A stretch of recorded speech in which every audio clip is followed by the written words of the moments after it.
Hi. So this is Candy, and I am actually here. My son is right here in the car. Wave hi. And my dogs are here too. Noah, can you say hi? That's Noah. And there's a lady right there too.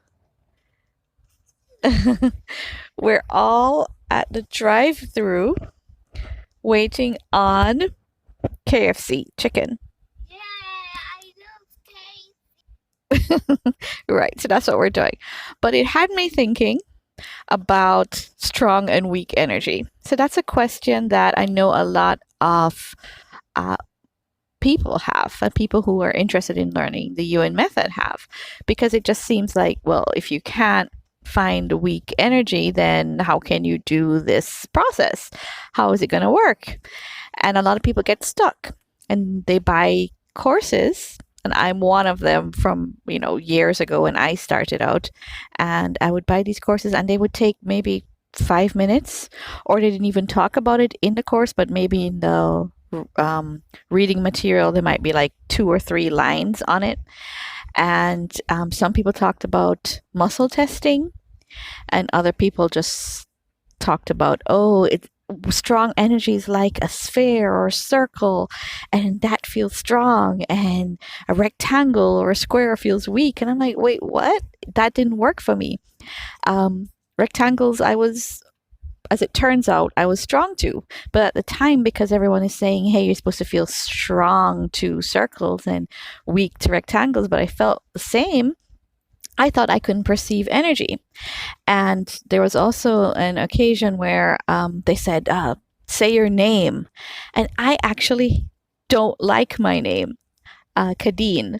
So I was weak to it now looking back on it. But at the time I thought, well, if this is strong energy, then I don't know what weak energy is. It was hard to know. And that's why people don't talk about it for long, and they let you try and figure it out on your own, because strong and weak energy is so different for everyone.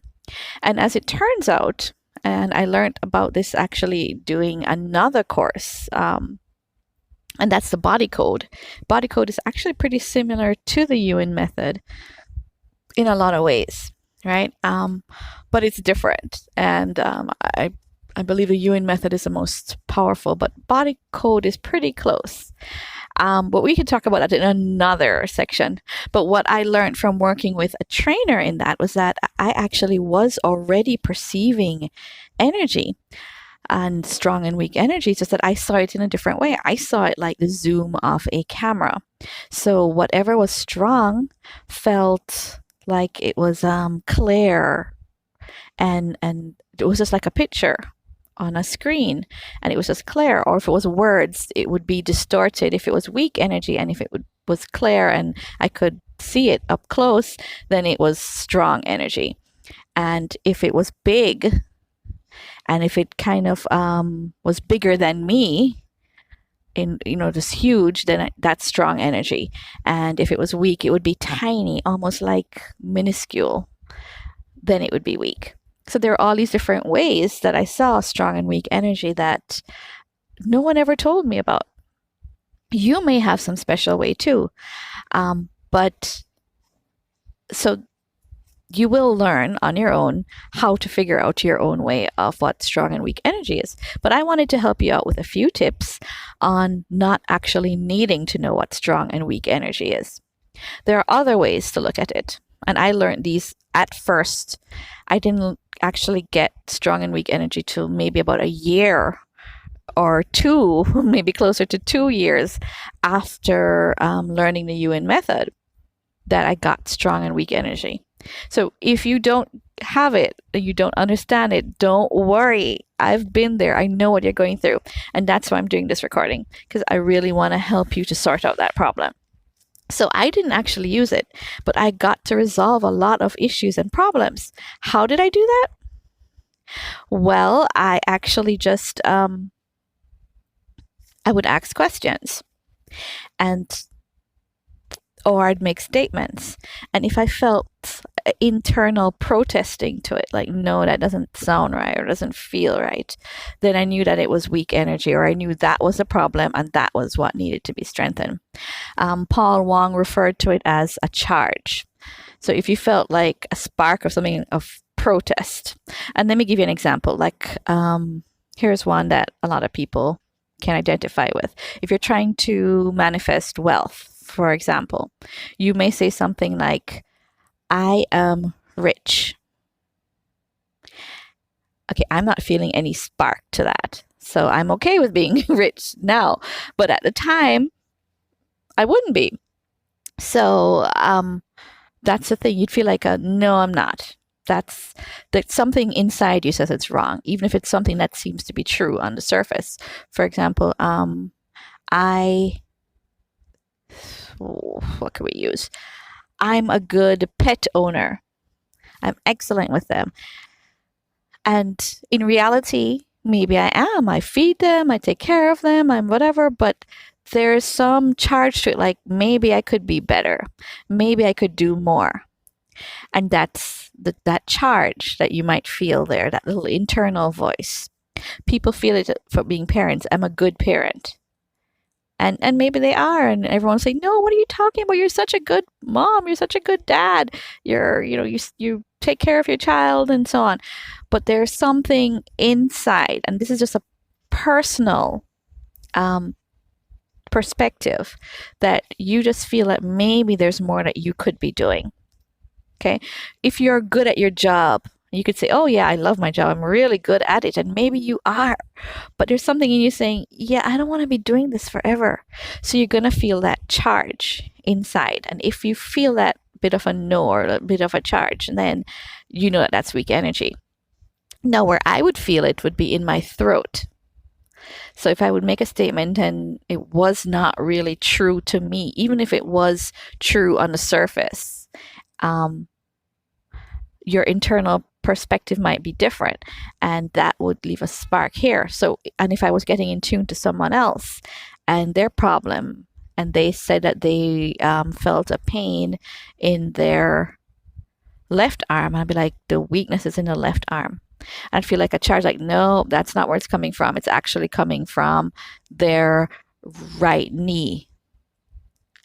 And that would be where it is. And so that's how I would follow the weaknesses. So you can ask questions or make statements. And if it feels true, or if something doesn't feel right, but you want it to be right, for example, I am rich, you would go, I am rich. I am not rich. And you may find that you have no protesting to being not rich. Or you might find that you really go, what? I need to be rich. No, there's that internal no. That's how I kind of hear it. Like a no, And if you get anything like that, like it doesn't feel right, like you wouldn't want to be rich, then that means you're not neutral to it. So you have to strengthen that. So you have to strengthen to being not rich and to being rich. So if someone is in pain, you have to strengthen them first. And this is why some people still get pains, because you have to strengthen them to being pain-free. And you may find that they have a charge to that. Like some people have an honest to goodness problem with being pain-free. Like, where would the pain go? Where did it go? And they may have a problem with you solving it energetically, because they've been taking painkillers and seeing doctors and specialists, and all of a sudden you're getting rid of the pain. They may have a weakness to that. So you want to strengthen them first to that they don't care and they're non-attached to having the pain or not. And then you want them to be pain-free, so you have to be non-attached in that way too. Okay, so they're attached to the pain, and they're not attached to the pain, and they are attached to the pain. And when they have both realities, that's when the shifts can happen after. Okay, so that's one way to solve energetic weakness issues. If you can't find it or you don't know how to sense it, you can just ask those questions and just see, where is your personal truth in it? And if you're getting in tune to someone else, you're in tune to them. So you can still ask, where's that personal truth? Is this really true? And you can find the answer that way. So if that's still a little bit complicated for you, don't worry. I have another solution that's actually even simpler. It's called a sway test. This is one of the muscle testing that I actually like. And basically, what you would do is just stand up with feet hip width apart, and you just stand. And then you make a statement, or you think a statement. And if you sway forward, it means that you're strong to it. If you sway back, whoa, then you're weak to it. And as you do a session like this, you're going to feel like you're swaying like a tree, just whoa, moving forward and back. And what you would do is you'd sway forward. So you say, I am strong in all my relationships. And you may sway back. Then you have to correct yourself. So you think of your midline and release it and correct yourself. And then you can try again and say the same thing. I am strong in all my relationships. And you may find that you still sway back a little bit. So then you could go and be more specific and you could say, I am strong in my work relationships. And you may go forward. So work is not a problem. And I am strong in my family relationships. And you may sway back. So you go, aha, that's the real issue. So then you would say, I want to strengthen all of my family drama. I want to make myself strong to my family and my family strong to me. And then you check back the energy by just standing still and just say, I am strong to my family and to all relationships.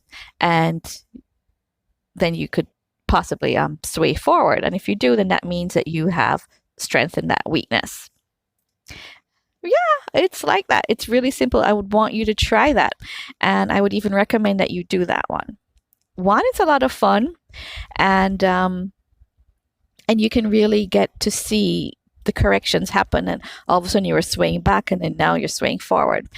The only thing that you'd have to delete from yourself would be disbelief. Like, does this make sense? Is this real? Am I just playing? Am I just making it up? The truth is, it doesn't even matter if you are playing or you are quote unquote making it up. What matters is your intention, and your intention is to resolve these issues. So it doesn't matter how you're doing it. You don't even have to think of your midline when you're doing the Yuen method. You could just spin around 2 times and do a push-up and then get up and say, yeah, when I spin around and turn around and do a push-up and get up, I'm strong. And you would be, because that's your intention. Okay, so the real power is with the intention. Okay, so don't get caught up with, should I think of my midline first or do I think of it after I think the thought? And what do I do and how do I? Don't. It's really about your intention. And then after a while, you won't need your midline at all. You would just strengthen just by finding that weakness. You would just be able to correct it and strengthen it. So it doesn't even matter after a while. Okay? So that would be another way that I would recommend, the sway test. You can try that one and see if that makes a big difference for you. I think it will. I think you'll like that one. So that's it for now. I enjoyed doing this session with you. I think we answered a lot of questions, and I hope that we can continue to do sessions like this. The only other thing that I would mention is activations. That's another way. You definitely need to be strong to insight, and I'm giving you that now. And your perspective and perception should be strong. It should also be neutral to distortions, neutral to other people's opinions and judgments. And there are other activations, but essentially, if you are neutral, so you want to work on neutral in all areas and all aspects of your life. And if you are, then you'll be able to resolve any root cause to any issue and reach complete resolution. Now, in the next session, I want us to talk about why pain comes back, or why issues return even though they are resolved temporarily, why they come back. We're going to talk about it in the next session. All right. Keep practicing this in the meanwhile. Bye.